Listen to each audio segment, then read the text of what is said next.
حضرت علی نے فرمایا، جو دو گے وہی لوٹ کے آئے گا، چاہے عزت ہو یا دھوکہ۔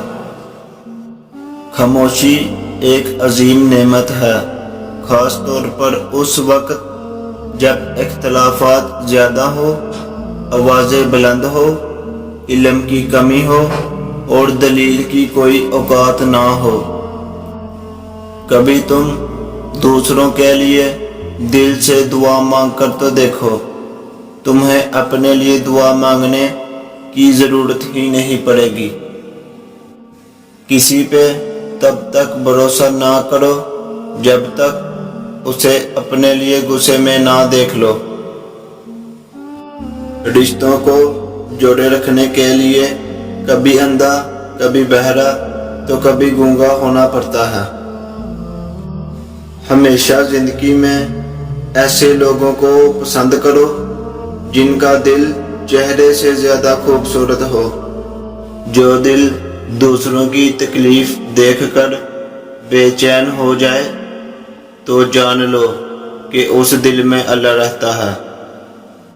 جب کسی کی سچی محبت معلوم کرنی ہو تو اس کے غصے میں اپنے لیے الفاظ اور جذبات دیکھو۔ جب لوگ غصے میں ہو تو ان کی بات غور سے سنا کرو، کیونکہ اصل حقیقت تب سامنے آتی ہے۔